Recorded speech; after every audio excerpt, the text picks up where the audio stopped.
It's me, that is Zion, and today we're going to be discussing the power of detachment on Yahuda Royal Empire, Wafoti, the Royal Family's channel.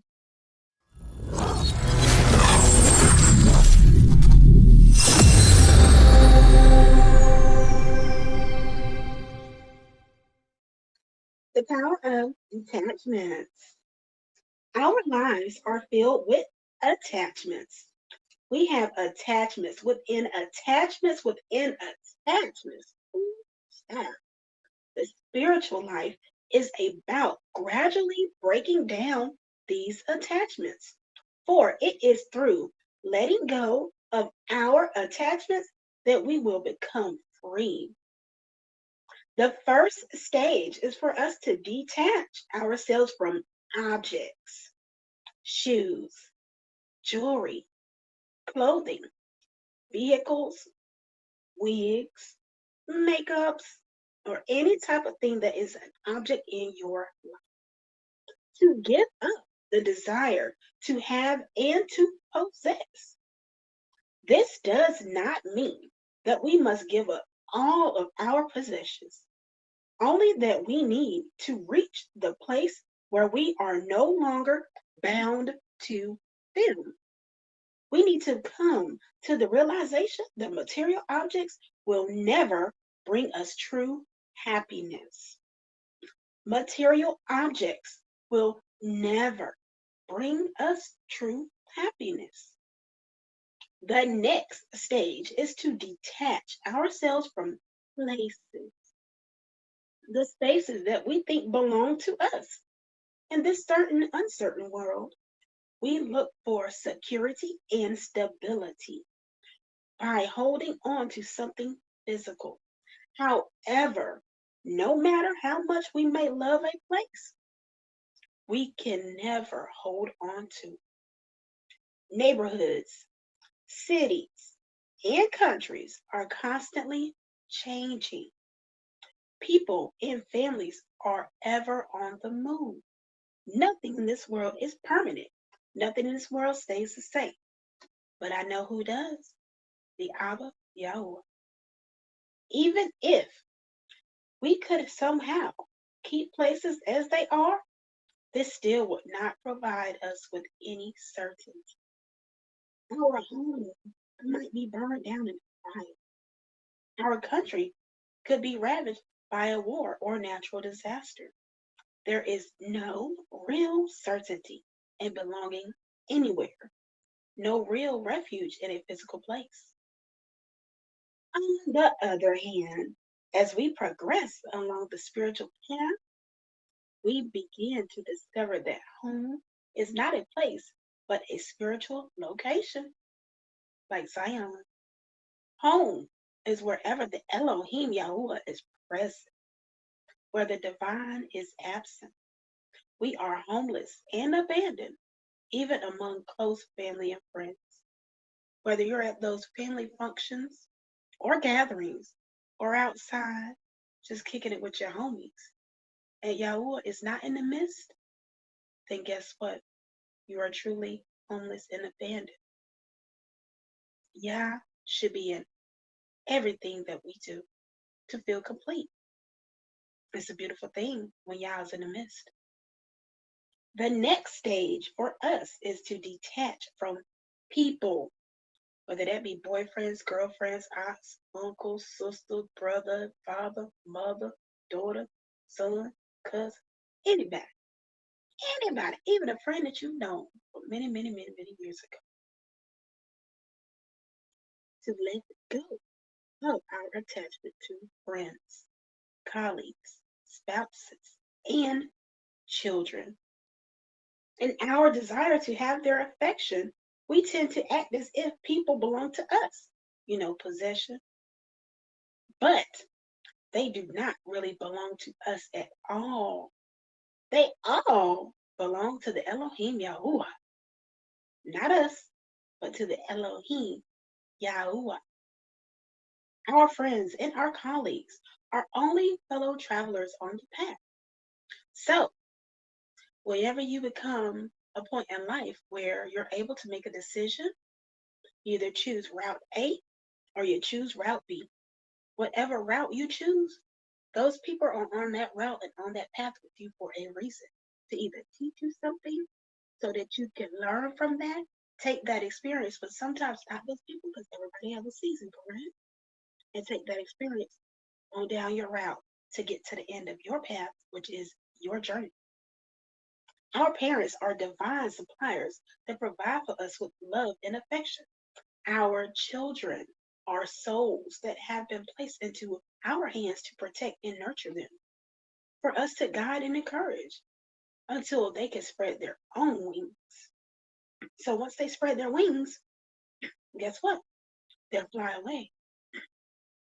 Having detached from objects, places, and people, next we need to detach from ideas. And we all have an idea, okay? That something should have went this way and it's gonna go this way, and when it doesn't, we're going flat on our face. From the knowledge that we have accumulated in our life, we may have spent 20 or 30 years becoming an expert. Okay. We may have gained fame and renown in our own chosen field. But in truth, our knowledge is only an illusion. We all are ignorant in the face of the great unknowns of human existence. None of us knows where we come from or where we go after we die. None of us know where we come from or where we'll go after we die. So that saying, when you're at a funeral, oh, Sister Mary is up in heaven looking down on us. How do you know? Who told you that? Did Yah himself come and tell you that, Mr. Pastor? I don't think so. We have not discovered the purpose of our existence or the meaning of our life in this world. True knowledge begins with the understanding that we really know nothing at all. Once you grasp the concept that, hey, I don't know what I thought I knew, and I need someone to come and fill my cup so that I can learn about this new thing, that's when you start to realize you really didn't know nothing. All those books, they're not really teaching you anything that you need to know that is predominantly related to the Abba Yah. Because this world that we're in right now, this is a spiritual journey. Once we have detached from our ideas, then we need to detach from our beliefs.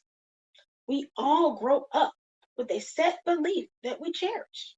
We grasp tightly onto those beliefs. No matter what happens in our life, we think, we think, we think that upholding our viewpoint is our spiritual responsibility. But the spiritual life only begins when we see the limitations and the fallacies of our own attitudes.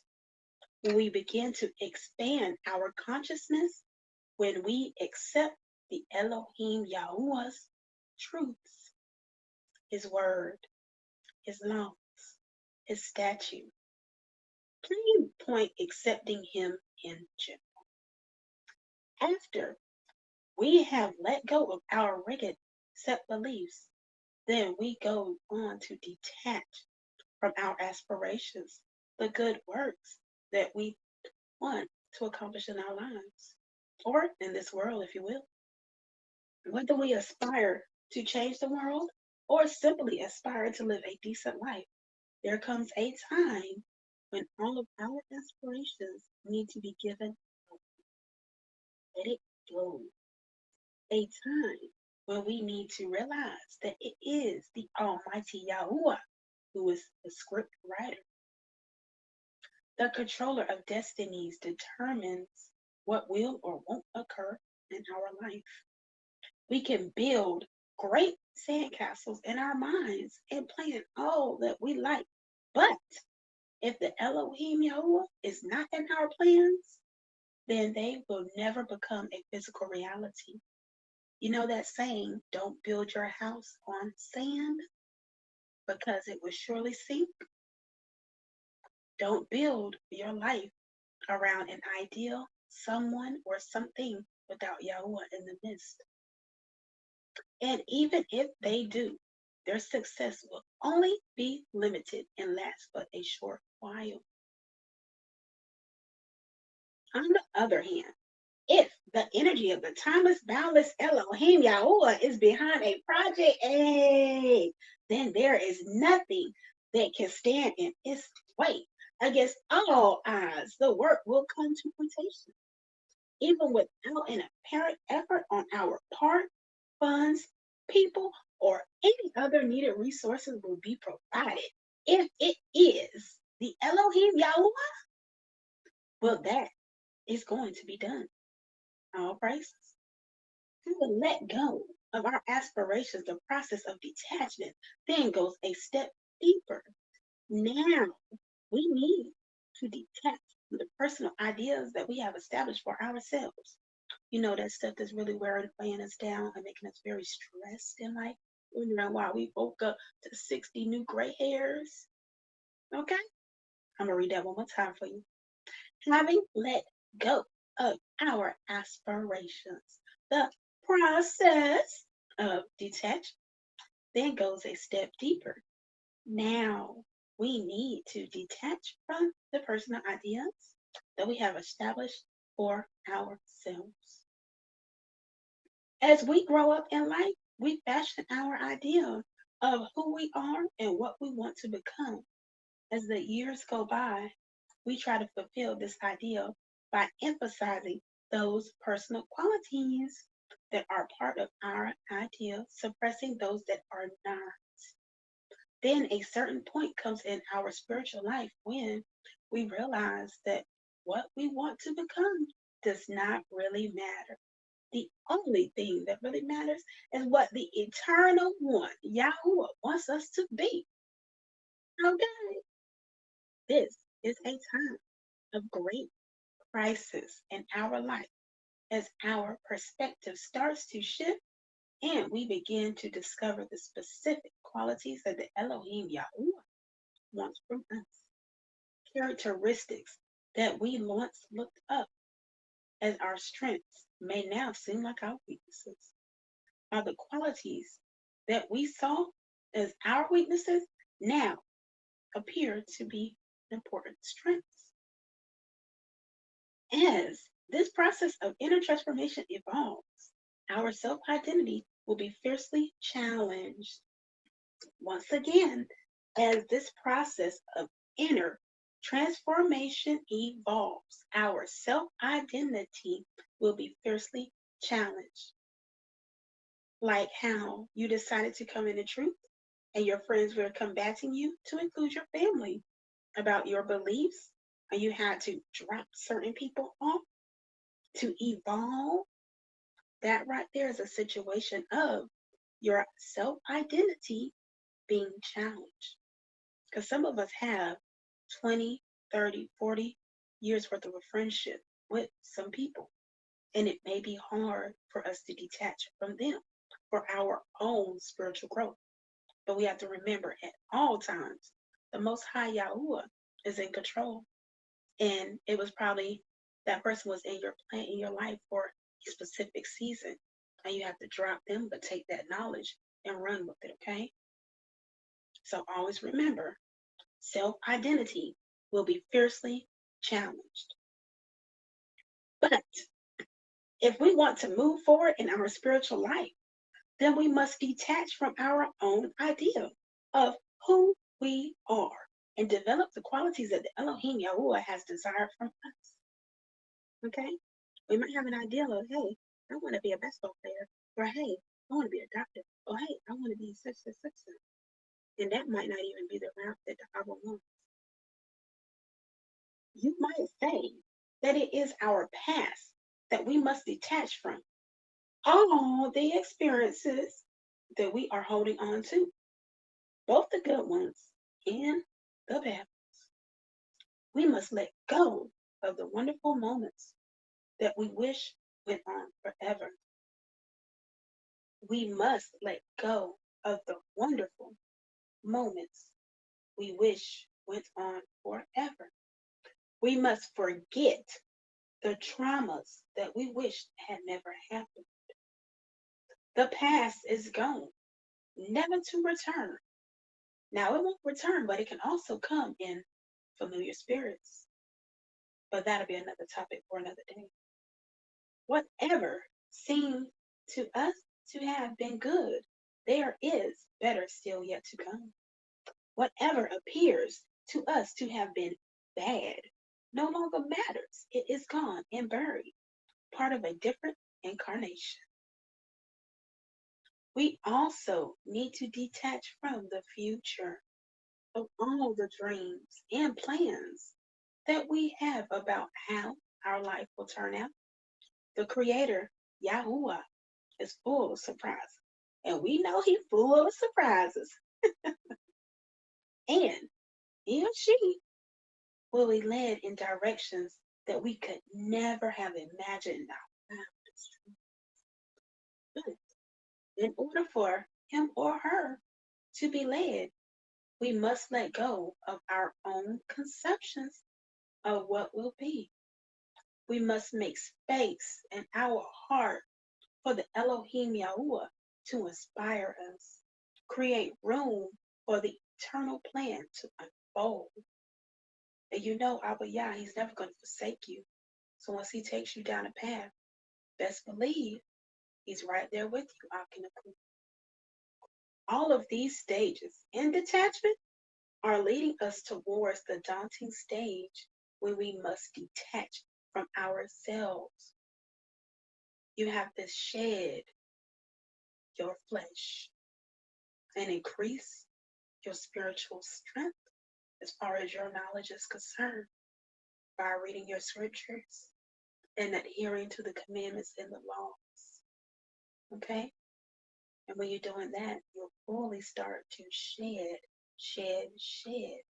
and detach from yourself. When we let go of our own will and our own identity and give it all over to the Elohim Yahuwah in this moment, only in this moment, okay?